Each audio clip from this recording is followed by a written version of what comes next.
Hello అందరికీ ఈ వీడియోలో మంచి అప్డేట్స్ అయితే ఉన్నాయి. రాము రాథోడ్ నిజంగానే మిడ్ వీక్ ఎలిమినేట్ అయ్యాడా? అమర్ అండ్ అర్జున్ హౌస్ లోకి ఎందుకు వెళ్ళారు? వెళ్ళిన తర్వాత ఏం జరిగింది? టాస్క్ 3 టాస్క్ 4 విన్నర్స్ ఎవరు, కంటెండర్స్ ఎవరు అనేది ఈ వీడియో క్లియర్ గా మాట్లాడుకుందాం.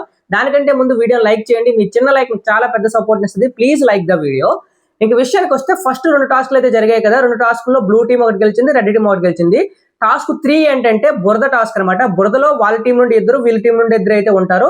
అందులో ఉన్న జెండాలు ఎవరైతే ఎక్కువ వాళ్ళ సైడ్ పెడతారో వాళ్ళైతే విన్ అయినట్టు. సో బ్లూ టీం నుండి ఎవరు వచ్చారంటే గౌరవ్ అండ్ డిమాన్ పవన్ అయితే వచ్చారు. రెడ్ టీం నుండి అయితే కళ్యాణ్ అండ్ ఇమానుయల్ అయితే వచ్చారు. ఈ టాస్క్ లో గౌరవ్ అండ్ డిమాన్ పవన్ అయితే మంచి ఎఫర్ట్స్ పెట్టి సూపర్ గా ఆడారు. బ్లూ టీం అయితే గెలిచింది, రెడ్ టీం అయితే ఓడిపోయింది. సో వీళ్ళైతే విన్నర్స్ అయ్యారనమాట.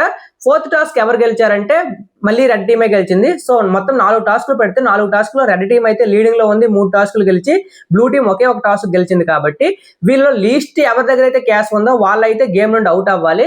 అలా ఎవరు అవుట్ అయ్యారంటే రాము రాథోడ్ అండ్ రమ్య, వీళ్ళిద్దరి దగ్గర లెస్ క్యాష్ ఉంది కాబట్టి వీళ్ళిద్దరిదే కంటెండర్షిప్ నుండి దూరంగా వెళ్ళిపోయారు. అలాగే అర్జున్ అంబట్టి అండ్ అమర్నాథ్ అయితే కామ్జిత్ అండ్ ఇంద్రజిత్, మీరు సీజన్ 7 లో చూసుంటారు, పోలీస్ ఆఫీసర్ గా కామ్జిత్ అండ్ ఇంద్రజిత్ లా వస్తారు. ఇలా వచ్చిన తర్వాత వీళ్ళు ఏం చేశారు అంటే రాము రాథోడ్ అయితే ఎలిమినేట్ చేశారు. మిడ్ వీక్ ఎలిమినేషన్ చెప్పి హౌస్ మొత్తాన్ని నమ్మించి వాళ్ళు కూడా నమ్మారనమాట మిడ్ వీక్ ఎలిమినేషన్ అయ్యిందని. సో మిడ్ వీక్ ఎలిమినేషన్ అని చెప్పి రాము రాథోడ్ అయితే బయటకు తీసుకొచ్చి ఒక హాఫ్ అన్ అవర్ 1 అవర్ అయితే బయట ఫేక్ ఎలిమినేషన్ లా ఉంచారు. సీక్రెట్ రూమ్ లో ఉంచి మళ్ళీ హౌస్ లోకి అయితే పంపించేశారు. జస్ట్ ఫేక్ ఎలిమినేషన్ జరిగింది. రాము రాథోడ్ అయితే మళ్ళీ హౌస్ లోకి వెళ్ళిపోయాడు. ఇటువంటి ఎలిమినేషన్ జరగలేదన్నమాట. అలాగే అందరికంటే ఎక్కువ క్యాష్ ఎవరి దగ్గర ఉందంటే తనూజ దగ్గర దొంగతనం చేసి దాచుకుంది కదా. దొంగతనం చేసి మొత్తం 7,500 క్యాష్ తో తనూజ ఫస్ట్ కంటెండర్ అయ్యింది అనమాట. సెకండ్ ఎవరు కంటెండర్ అంటే రీతు చౌదరికి ఒక సీక్రెట్ టాస్క్ అయితే ఇచ్చారు.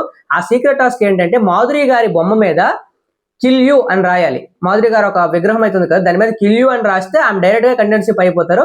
సో ఆ విధంగా secret task Ritu Chaudhary complaint చేసి కంటెండర్ అయ్యింది. వాంటెడ్ గా రీతు చౌదరిని కంటెండర్షిప్ చేయడానికి ఈ టాస్క్ ఇచ్చారని నాకు అనిపించింది. వెరీ సిల్లీ టాస్క్ అది. మాధురి గారు కూడా కంటెండర్షిప్ అయ్యారు. ఎందుకంటే ఏ టీంకి అయితే ఎక్కువ క్యాష్ ఎక్కువ జనాలు ఉంటారో వాళ్ళ టీం లీడర్ కూడా కంటెండర్ అవుతారు కాబట్టి మాధురి గారు కూడా కంటెండర్ అయ్యారనమాట. సో ఈ విధంగా ఇప్పుడు ప్రస్తుతానికి తనూజ, రీతు చౌదరి, మాధురి గారు వీళ్ళు ముగ్గురు కంటెండర్స్ అయ్యారు. వీళ్ళు ఇంకా కెప్టెన్స్ కంటెండర్స్ అయ్యే అవకాశం ఉంది. ఈ ఇంద్రజిత్ అండ్ కామజిత్ వచ్చారు కదా, వీళ్ళు కెప్టెన్సీ కంటెంట్ టాస్క్ కండక్ట్ చేస్తారంట. ఎవరు కెప్టెన్ అవుతారని మన ఛానల్లో నేను అప్డేట్ రాగానే ముందుగా ఇస్తాను. ఫేక్ అప్డేట్స్ ఏవి ఇవ్వను కాబట్టి ఛానల్ అయితే సబ్స్క్రైబ్ చేసుకోండి ఇలాంటి అప్డేట్స్ కోసం.